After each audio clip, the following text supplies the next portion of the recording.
हा कॉलम असल्यामुळे it always carries compressive load.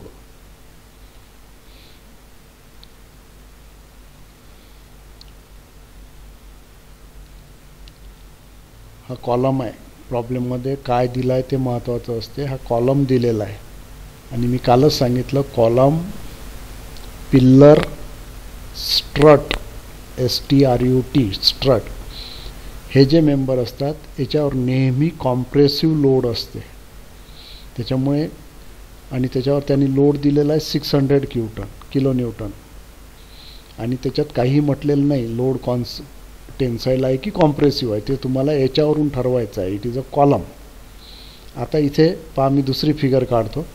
हा असा तो कॉलम आहे. कॉलम म्हणजे व्हर्टिकल मेंबर, जनरली बिल्डिंगमध्ये असतात. हा असा कॉलम आहे. हा खाली फिक्स आहे समजा इथे.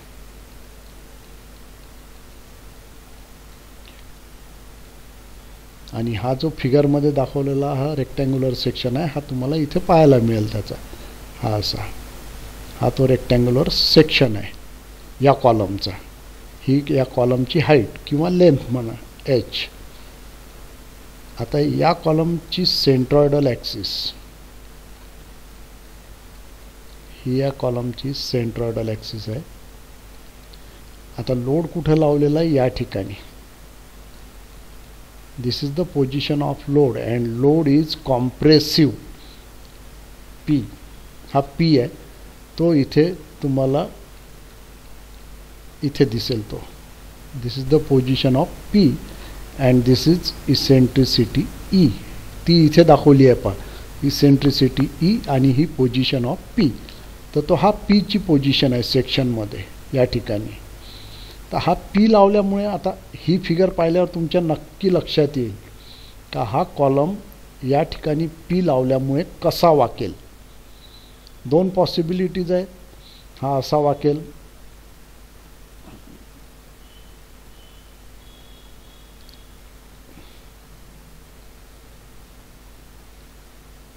हा अशा प्रकारचा वाकेल.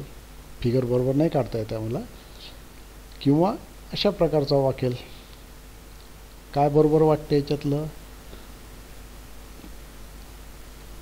फर्स्ट असा वाकेल, हा की असा वाकेल, हे दोन ऑप्शन आहेत इथे.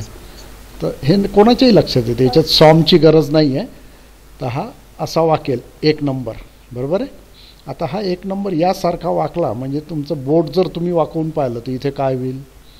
बोट जर असं वाकवलं तुम्ही या डायरेक्शनने, इथे तुमची चामडी बोटाची ताणल्या जाते की कॉम्प्रेस होते? टेन्साईल, खाली कॉम्प्रेस. हां, इथे टेन्साईल येईल, बरोबर आहे. या ठिकाणी टेन्साईल स्ट्रेस येईल आणि या ठिकाणी जे आहे या बाजूला कॉम्प्रेसिव्ह स्ट्रेस येईल. लक्षात येते? बोट वाकवून पहा. ज्यांना लक्षात येत नाही त्यांनी सरळ जशी फिगर दिसते तसं बोट वाकवा आणि डोळ्यासमोर धरा. तुम्हाला समजेल की ती बाहेरच्या साईडची चामडी ताणल्या जात आहे. या बाजूची चामडी ताणल्या जाते आणि या बाजूची चामडी जमा होते. So this is subjected to compression and this side is subjected to tension. त्याच्यामुळे इथं असं लिहिलेलं आहे की इथे compression, maximum compressive, bending compressive आणि एडीवर मॅक्झिमम टेन्साईल येईल. लक्षात आलं का?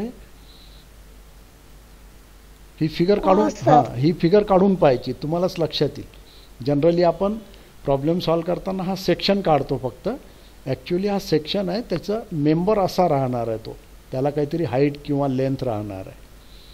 आपण ते एवढं सगळं काढत बसत नाही, पण फिगर काढायला काही हरकत नाही. तुम्ही ही काढली तर इट इज बेटर, काहीच प्रॉब्लेम नाही.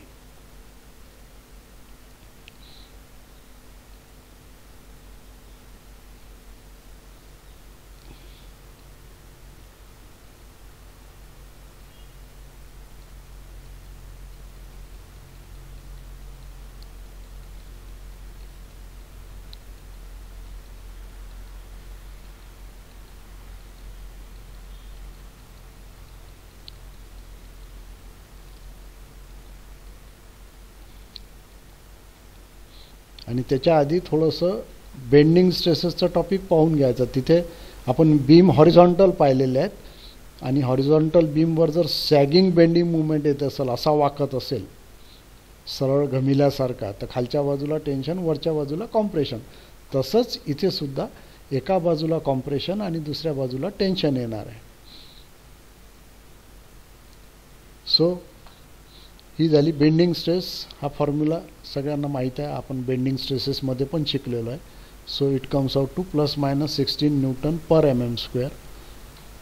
त्याच्यामुळे आता मॅक्झिमम स्ट्रेस, आता इथे पी जो आहे तो कॉम्प्रेसिव्ह असल्यामुळे, कॉलमचा पी कॉम्प्रेसिव्ह असल्यामुळे पीमुळे येणारी कॉम्प्रेसिव्ह स्ट्रेस आणि सोबत बेंडिंगमुळे येणारी कॉम्प्रेसिव्ह स्ट्रेस, या दोघांची पण बेरीज होईल, मायनस मायनस.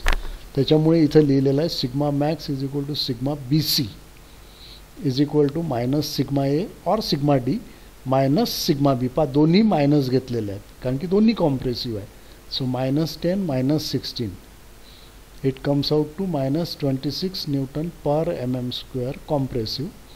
आणि दुसऱ्या बाजूला एडी सिग्मा मिनिमम और sigma AD is equal to minus sigma D और sigma A plus sigma B. आता हे टेन्साईलचं नेचर, इथे टेन्साईल आहे, हे प्लस झालं, मायनसच्या ऐवजी प्लस. परंतु पहिला जो आहे डायरेक्ट स्ट्रेस, त्याचं साईन बदलत नाही, लक्षात ठेवा. ते कॉम्प्रेशन असेल तर दोन्हीकडे मायनस राहील, टेन्शन असेल तर दोन्हीकडे प्लस राहील.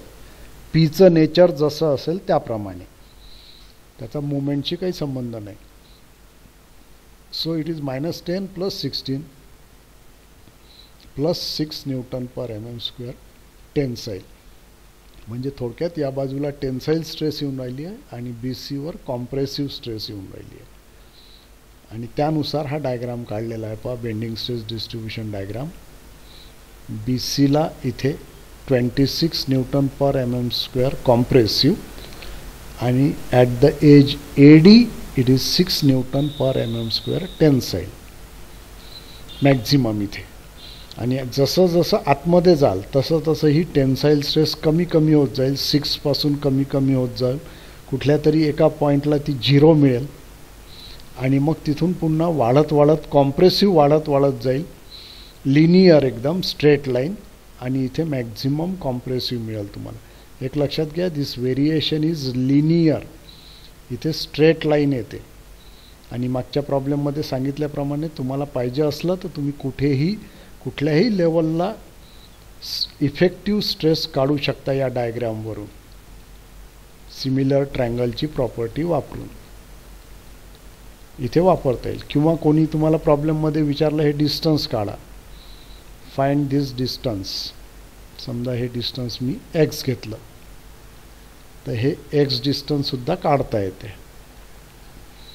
कोणी सांगेल का हे 1 मिनटं घ्या आणि हे एक्स डिस्टन्स किती येईल मला सांगा, या डायग्रामवरून. बाकी कुठेही काही पाहायचं गरज नाही आहे, फक्त ही लांबी तुम्हाला माहीत आहे. दिस लेंथ इज 300 mm, कंप्लीट लांबी 300 mm आहे. तर एक्स कसं काढता येईल?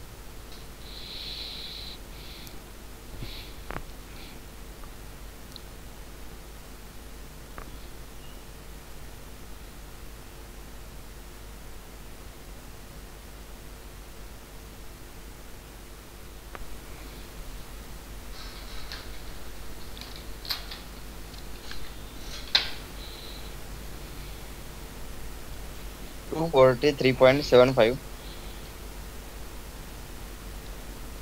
243.75 mm बिलकुल बरोबर आहे. बाकीच्यांनी विचार करा. हे एक्स डिस्टन्स एकदम बरोबर आहे त्यांनी सांगितलेलं. आता हे एक्स दाखवलं मी आणि हे टोटल 300 आहे, त्याच्यामुळे हे होईल तुमचं इथून इथपर्यंतचं डिस्टन्स जे आहे हे डिस्टन्स होईल 300 मायनस एक्स. हे डिस्टन्स 300 मायनस एक्स होईल. हे एक्स जर घेतलं तर आता इथं सिमिलर ट्रायंगलची प्रॉपर्टी वापरायची. असं करता येते तुम्हाला. एक्स डिवायडेड बाय त्याच्याशी संबंधित बाजू 26 किंवा असंही लिहिता येईल, X divided by 300 minus x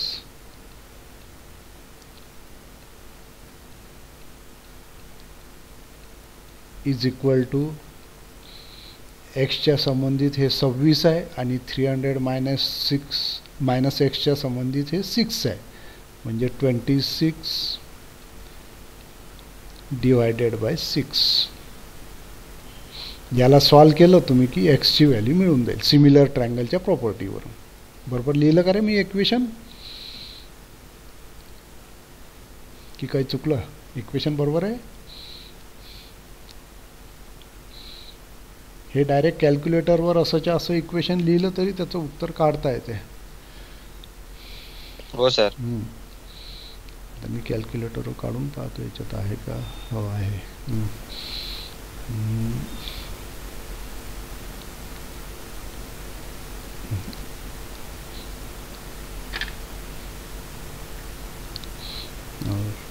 x divided by bracket 300 minus x bracket complete is equal to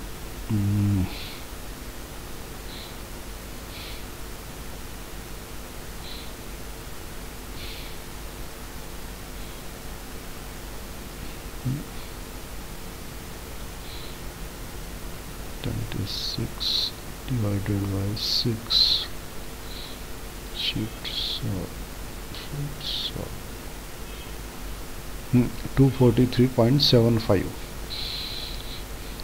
तुम्हाला सगळ्यांना शिफ्ट सॉल्वची मेथड माहीत आहे की नाही कॅल्क्युलेटरवर? हो सर. हां, ज्यांना माहीत नसेल त्यांनी शिकून घ्या. मी आता त्यांनीच काढलं डायरेक्ट कॅल्क्युलेटरवर हे इक्वेशन लिहिलं आणि शिफ्ट सॉल्वचे बटणं दाबले 2 वेळा आणि उत्तर आलं 243.75 mm. याप्रमाणे एक्स काढता येतो. तसं काम पडत नाही याचं, पण माहीत असू द्या. सिमिलर ट्रायंगलच्या प्रॉपर्टीवरून काढता येते. याच्यात स्ट्रेंथ ऑफ मटेरियलचा काही संबंध नाही. फक्त हे लिनियर व्हेरिएशन असल्यामुळे आपल्याला ही प्रॉपर्टी वापरता येते सिमिलर ट्रायंगलची. हां, अजून काही अडचणी या प्रॉब्लेममध्ये? आपण मॅक्झिमम स्ट्रेस काढली, मिनिमम स्ट्रेस काढली आणि बेंडिंग स्ट्रेस डिस्ट्रीब्युशन डायग्राम काढला.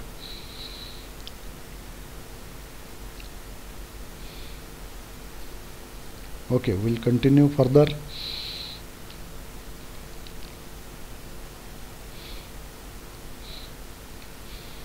Next problem. आता हा मेकॅनिकल, ऑटोमोबाईल च्या संबंधित प्रॉब्लेम आहे किंवा प्लॅस्टिक इंजिनिअरिंग. क्लॅम्प सगळेच जण वापरतात काही काम करायचं असेल वर्कशॉपमध्ये तर. A C clamp made up of rectangular cross section 30 into 10 mm as shown in figure is subjected to force of 2.2 kilonewton. Find the stresses induced at section AA as shown in figure. Section दिलेला आहे क्लॅम्पचा. हा clamp आहे. ही arrangement तुम्ही वापरलेली आहे वर्कशॉपमध्ये. इथे कुठला तरी जॉब फिक्स केलेला आहे आणि त्याच्यामुळे त्या जॉब फिक्स केल्यामुळे या दोन्हीवर 2.2 किलोन्यूटनचा असा कॉम्प्रेसिव्ह फोर्स येऊन राहिला, याला दाबून राहिला. आता तुम्हाला या फोर्स जो डेव्हलप होऊन राहिला त्याच्यामुळे इथे काय स्ट्रेस डेव्हलप होईल या सेक्शनवर, या ठिकाणी स्ट्रेसेस काय डेव्हलप होईल ते काढायचं आहे. ही त्याने 110 mm दिलेला आहे आणि इथे जो सेक्शन आहे हा, या सेक्शनचे डायमेन्शन दिलेले आहे 30 into 10 mm. बहुतेक हे व्हर्टिकल असं 30 घेतलेलं असेल आणि या प्लेनला परपेंडिक्युलर 10 mm घेतलेलं असेल. पाहू पुढे काय घेतलं आहे त्यांनी. फिगर समजली प्रॉब्लेमची? सगळ्यांच्या माहितीतली फिगर आहे. वर्कशॉपमध्ये तुम्ही हे पाहिलेलं आहे. याचं नावही तुम्हाला माहीत आहे. यांनी सी क्लॅम्प म्हटलेलं आहे, सी शेप आहे म्हणून. पहा इथे ही या पार्टची फ्री बॉडी डायग्राम काढलेली आहे. डाव्या बाजूची सेक्शन ए पासून डावी बाजू. हा सेक्शन ए, हा सी क्लॅम्प तुमचा आणि इथे 2.2 लावलेला आहे या ठिकाणी. आता हा 2.2 याला दाबेल, कॉम्प्रेस करेल, परंतु याचं काय करेल पहा. हा इथे लावला आहे म्हणजे इथे सुद्धा लावला आहे म्हणजे टेन्साईल आहे. थोडक्यात इथे रिॲक्शन येईल हा 2.2 आहे, तर इथे रिॲक्शन अपोजिट 2.2 आणि मुवमेंट येईल. मुवमेंट पहा कशी येईल, याची डायरेक्शन आणि याची डायरेक्शन हा फॉर्म करते इकडे अँटी क्लॉकवाईज कपल असा. तर त्याला बॅलन्स करणारा कपल येईल इथे m = p × e. लक्षात घ्या, याची डायरेक्शन पहा, या 2.2 ची डायरेक्शन डावीकडे आहे, हा असा, आणि खालचा 2.2 आहे तो इकडे आहे, या प्रकारे. So this to form a anti clockwise couple. हा असा कपल तयार होतो आणि त्याला बॅलन्स करणारा इथे क्लॉकवाईज कपल दाखवला आहे, कारण की हा फ्री बॉडी डायग्राम आहे. तर हा m p × e आणि हा p लावलेला आहे 2.2 किलो न्यूटन, याला बॅलन्स करणार. So this is free body diagram आणि त्याच्यामुळे हा section AA it is subjected to p and m. आता याच्या पुढचा प्रॉब्लेम एकदम सिंपल आहे. p मुळे डेव्हलप होणारी स्ट्रेस काढा P/A आणि m मुळे डेव्हलप होणारी बेंडिंग स्ट्रेस काढा. इसेंट्रिसिटी इथे ही राहील, E = इथे फिगरमध्ये दाखवल्याप्रमाणे 110 mm. ही इसेंट्रिसिटी आहे with respect to section AA.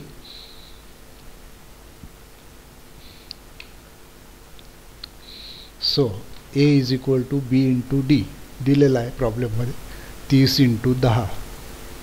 So it is 30 × 10 300 mm². m p × E लोडला न्यूटनमध्ये कन्वर्ट केलं into eccentricity 110. So it is 242 × 10⁻³ Newton mm. I काढून घेतलेला आहे 10 × 30³ / 12 is equal to 22.5 × 10⁻³ mm⁴. I 10 × 30³ का बरं घेतलेला आहे पहा, लक्ष द्या. इथे हा जर इथून वाढवला मी, इथे हे दोन इथे, तर याचा जो या बाजूनी पाहू मी सेक्शन जो आहे तो असा मिळेल मला. दिस विल बी सेक्शन. हा झाला सेक्शन आणि या सेक्शनचं हे डायमेन्शन 10 आणि दिस वन इज 30. हा 30 घेतलेला आहे and movement is obtained about x axis. या ॲक्सिसवर मुवमेंट I काढलेला आहे, सॉरी. I = 10 × 30³ B d³ / 12. 10 × 30³ / 12. ह्या महत्त्वाची व्हॅल्यू आहे. एक तर ही I महत्त्वाची व्हॅल्यू आहे. m तर ठीक आहे, इट इसेंट्रिसिटी माहीत असेल तर m काढला. I महत्त्वाची value. Now calculate stresses. Direct stress σA और σD. आता हा टेन्साईल असल्यामुळे, हा P टेन्साईल असल्यामुळे इथे प्लस घेतलेला आहे, plus P/A. 2.2 × 10⁻³ / 300. So it is 7.33 Nm/mm² tensile. σB bending stress m × y / I. So it is plus minus tensile compressive m 242 × 10⁻³ × y max. y max आता हा 30 आहे. या ॲक्सिसवर आपण मोमेंट ऑफ इनर्शिया काढला Ix, त्याच्यामुळे y max तुम्हाला हा घ्यावा लागेल y max. So it is half of 30. 30च्या अर्धा येईल तो 15 / I 22.5 × 10⁻³. So it is plus minus 161.33 Nm/mm², tensile on one end and compressive on the other end. लक्षात घ्या, डायरेक्ट स्ट्रेस किती आली आहे, फक्त 7.33 आणि बेंडिंग स्ट्रेस पहा 161.33, कितीतरी पटीने जास्त आहे, कारण की इथे इसेंट्रिसिटी खूप जास्त आहे. जितकी इसेंट्रिसिटी वाढत जाईल तितका m वाढत जाईल आणि त्याच्यामुळे बेंडिंग स्ट्रेस वाढत जाईल. त्याच्यामुळे इथे काही होणार नाही. फेल्युअर जर झालं या C क्लॅम्पचं तर ते फेल्युअर इथे होईल कुठंतरी, कारण की इथे खूप जास्त स्ट्रेस निर्माण होते आणि त्याच्यामुळे फेल्युअर जर झालं या C क्लॅम्पचं तर इथे काही नाही होणार या C क्लॅम्पला वरच्या बाजूला. इथे मात्र हा C क्लॅम्प फेल होऊ शकतो जर प्रॉपर सेक्शन दिलेलं नसेल तर. आता त्याच्यामुळे मग रिझल्टंट स्ट्रेसेस काढलेले आहे पहा, सिग्मा टॉप और सिग्मा मॅक्स. आता हा मोमेंट या प्रकारचा आहे, म्हणजे या बाजूला टेन्साईल स्ट्रेस वरच्या बाजूला आणि खालच्या बाजूला येईल कॉम्प्रेसिव्ह स्ट्रेस. तर वरच्या बाजूला पी मुळे येणारी टेन्साईल स्ट्रेस प्लस एम मुळे येणारी टेन्साईल स्ट्रेस दोघांची बेरीज केलेली आहे. 7.33 plus 161.33 it is 168.66 newton per mm² tensile. And sigma bottom it is equal to plus 7.33, याचं साईन बदलणार नाही डायरेक्ट स्ट्रेसचं, minus 161.33 compressive. So it is minus 154 newton per mm² compressive. अशा या स्ट्रेसेस आलेल्या आहेत. आणि हे कॉमन प्रॉब्लेम आहे आपल्या परीक्षेतला सी क्लॅम्पचा. And C clamp is subjected to tension P 2.2 kilo newton. हा आकडा बदलू शकतो, सेक्शन बदलू शकतो, पण प्रॉब्लेम सोल्युशनची पद्धत हीच राहते सी क्लॅम्पची. It is subjected to P and M. आता या प्रॉब्लेमच्या व्यतिरिक्त याच्यात सांगायचं झालं तर ही जी कॉम्प्रेसिव्ह स्ट्रेस आहे 154 इट इज डेंजरस. इथे जे कॉम्प्रेशन निर्माण होते त्याच्यामुळे हा सेक्शन फेल होऊ शकतो. कॉम्प्रेशनमुळे, टेन्शनमुळे नाही होणार एखाद्या वेळी, पण कॉम्प्रेशनमुळे फेल होऊ शकतो. कारण की ही जी लांबी आहे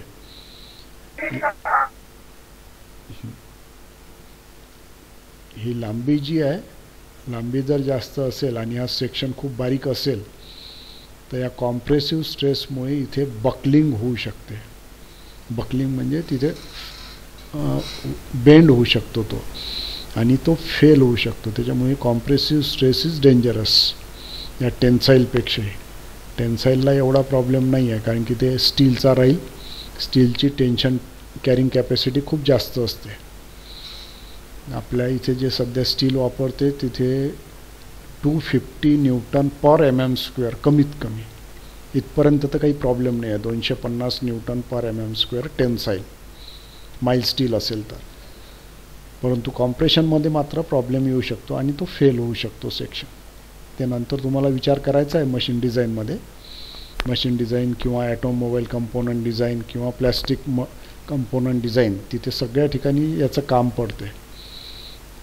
ते कशामुळे क्रिटिकल होते तो सेक्शन किंवा ते सी क्लॅम्प आता इथं घेतलं तर सी क्लॅम्प फेल कुठे होऊ शकतो पॉसिबली, तर ते तर दाखवलेलं आहे इथे. या ठिकाणी फेल होऊ शकतो आणि त्यातल्या त्यात या ठिकाणच्या कॉम्प्रेसिव्ह स्ट्रेसमुळे तो फेल होऊ शकतो. टेन्साईलमुळे एवढा प्रॉब्लेम नाही येणार. हां, अजून काही अडचण या प्रॉब्लेममध्ये? आय आणि वाय मॅक्स ह्या दोन गोष्टी लक्षात आल्या का पहा.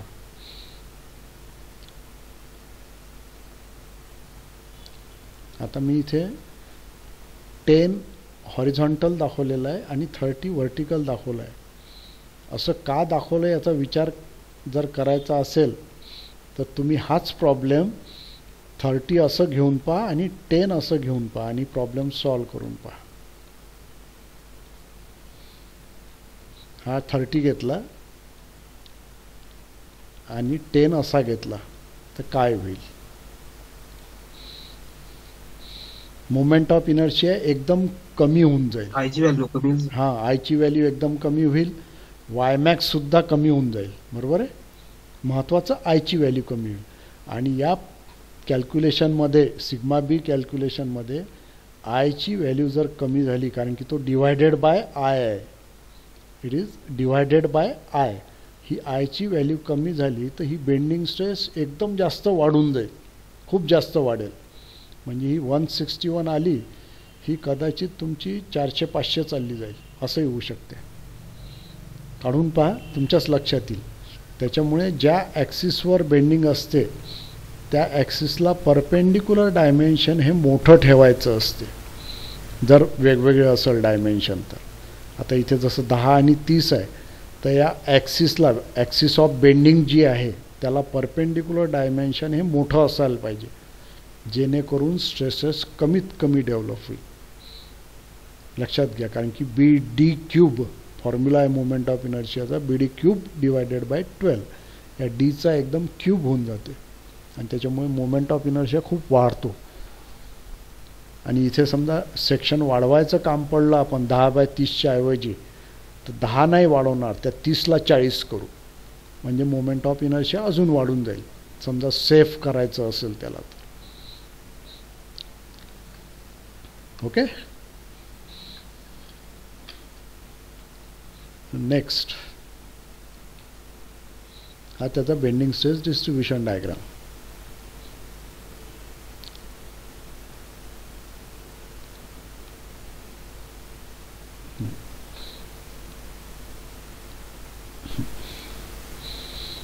दहा mm by 30 mm cross section. ही ॲक्सिस ऑफ बेंडिंग आहे IX किंवा X ॲक्सिस. इथे maximum tensile stress 168.66 newton per mm square. आणि इथे डायग्राम बरोबर आहे की चुकीचं आहे?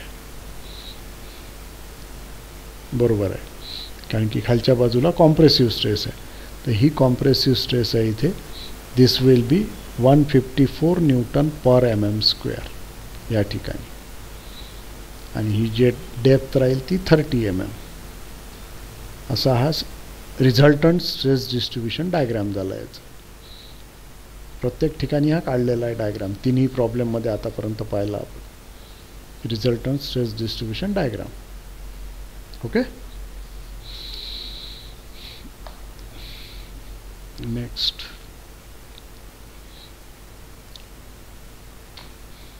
Next problem. Again the problem is of column. Problem पुन्हा कॉलमचाच आहे, म्हणजे त्याच्यावर येणारा लोड हे कॉम्प्रेसिव्ह राहणार आहे. Of external diameter 220 mm and internal diameter of 160 mm carries an eccentric load. Find the greatest eccentricity which the load can have without producing tension in the section of the column. म्हणजे तुम्हाला या प्रॉब्लेममध्ये E ची value काढायची आहे, greatest eccentricity which the load can have without producing tension in the section of the column. म्हणजे थोडक्यात तुम्हाला असा डायग्राम नको आहे या प्रॉब्लेममध्ये. इथे काय आहे, इथे टेन्साईल आहे, इथे कॉम्प्रेसिव्ह आहे. आता पुढच्या प्रॉब्लेममध्ये तो कॉलमचा असल्यामुळे त्याला सगळीकडे कॉम्प्रेशन पाहिजे आहे. म्हणजे थोडक्यात तुम्हाला डायग्राम हा असा पाहिजे आहे. पहा, यालाच जर समजलं आपण कॉलमचा सेक्शन, तर इथे कॉम्प्रेसिव्ह आणि ते कॉम्प्रेशन कमी कमी होत जाऊन काहीतरी कॉम्प्रेशन राहील किंवा जास्तीत जास्त हा डायग्राम येऊ शकते. इथे 0 आणि इथे मॅक्झिमम कॉम्प्रेशन. अशा दोनपैकी कुठलाही डायग्राम चालेल. हा डायग्राम चालणार नाही. आपण सुरुवातीला पाहिला आहे पहा 3 प्रकारचे डायग्राम. तर इथे कंडिशन ही असते या दोन्ही डायग्राममध्ये किंवा या डायग्राममध्ये खास करून sigma D is equal to sigma B. या प्रिन्सिपलवरून पुढचं प्रॉब्लेम सोडवायचा आहे आपल्याला. Sigma D is equal to or greater than sigma B. तर त्याप्रमाणे हे प्रॉब्लेम आहे. पहा, हा सेक्शन दिलेला आहे त्याचा कॉलमचा.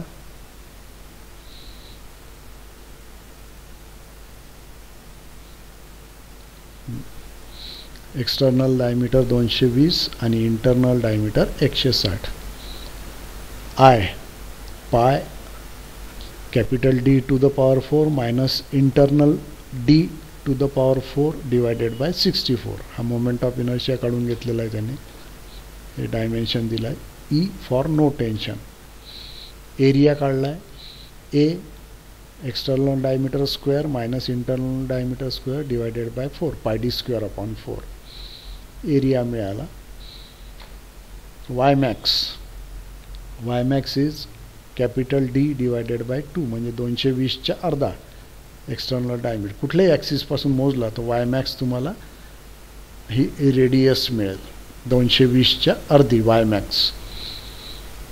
Z I divided by Y max. I काढलेला आहे डिवायडेड बाय वाय मॅक्स 110 ने डिवाइड केलं त्याला, so I divided by Y max Z काढून घेतला आहे. ह्या सगळ्या प्रॉपर्टी पहिले कॅल्क्युलेट केल्या कारण की या झेड या प्रॉब्लेममध्ये कामात येणार आहे. The no tension condition is sigma A is equal to sigma B. Sigma A किंवा सिग्मा डी समजायला मी डी म्हणतो. Sigma D direct stress is equal to bending stress. या कंडिशनवरून हे प्रॉब्लेम सॉल्व करायचा आहे. आता सिग्मा एचा फॉर्म्युला तुम्हाला माहीत आहे. Sigma A is equal to P upon A is equal to sigma B. Sigma बीचा फॉर्म्युला आहे M divided by I multiplied by Y max किंवा M divided by Z. So P by A is equal to M into Y divided by I और आता त्याच्यात value ठेवल्या पहा P by ए हा तर तसाच आहे. एम म्हणजे काय आहे P into eccentricity into Y divided by I is equal to हा दोन्हीकडचा पी कॅन्सल होतो म्हणजे इथे राहतो 1 अपॉन ए आणि या बाजूला राहतो पी कॅन्सल झाल्यामुळे E into Y divided by I और ई इज इक्वल टू आता इथून ई काढायचं असेल तर काय करावं लागेल हा आय जाईल वरती मल्टिप्लिकेशनला आणि वाय खाली येईल म्हणजे I divided by Y divided by हा area is equal to Z upon A. थोडक्यात आय अपॉन वाय म्हणजे इथे काढलेलंच आहे पण Z I upon Y max.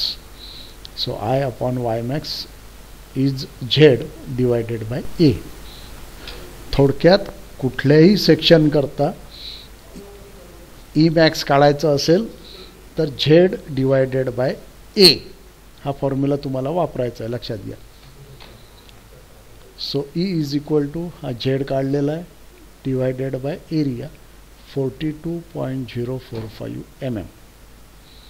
He maximum इसेंट्रिसिटीची व्हॅल्यू आलेली आहे तुमची. याच्यापेक्षा कमी इसेंट्रिसिटी ठेवली तर सगळीकडे पूर्ण सेक्शनमध्ये कॉम्प्रेसिव्ह स्ट्रेसेस डेव्हलप होतील. बरोबर आहे ना. ठीक. ओके हा फॉर्म्युला तुम्हाला लक्षात ठेवायचा आहे. लक्षात घ्या ई मॅक्स काढण्याकरता लिमिटिंग इसेंट्रिसिटी किंवा मॅक्झिमम इसेंट्रिसिटी आपण आधी पण पाहिला आहे झेड डिवायडेड बाय ए. सेक्शनचा झेड काढायचा आणि एरिया काढायचा आणि हा डायग्राम असा येईल या इसेंट्रिसिटी करता. एवढी जर इसेंट्रिसिटी ठेवली ती मी पीची तर इथं मॅक्झिमम कॉम्प्रेसिव्ह स्ट्रेस आणि इथे zero compressive stress tensile stress develop होणार नाही. So this is resultant stress distribution diagram. आणि ई जर या व्हॅल्यूपेक्षा कमी असेल तर इथे सुद्धा काहीतरी कॉम्प्रेसिव्ह स्ट्रेस येईल आणि ईची व्हॅल्यू याच्यापेक्षा मोठी घेतली तर मात्र इथे टेन्साईल स्ट्रेस डेव्हलप होईल. असा तो बेसिक आहे याचा या प्रॉब्लेमचा.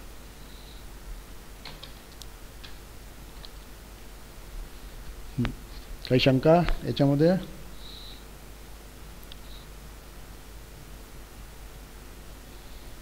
ॲक्च्युली बेसिक प्रिन्सिपलवर आहे. आपण कोअर ऑफ सेक्शन वगैरे पाहिलं होतं. Core of section middle third rule middle quarter rule या सगळ्यामध्ये हेच प्रिन्सिपल वापरला आहे. ई मॅक्सची व्हॅल्यू काढलेली आहे आपण ई फॉर नो टेन्शन आणि त्याच्यासाठी कंडिशन ही आहे sigma A is equal to sigma B आणि त्याच्याकरता मग final condition E is equal to Z divided by A section modulus divided by area. असं हे प्रॉब्लेम सॉल्व करता येते. ओके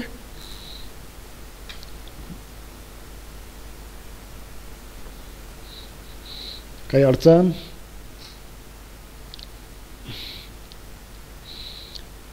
बरं तुमची टेस्टबद्दल काय? टेस्ट आहे तुमची आता मला वाटते ऑनलाईन आहे म्हणजे MCQ. हां त्याच्याबद्दल कोणाला काही शंका?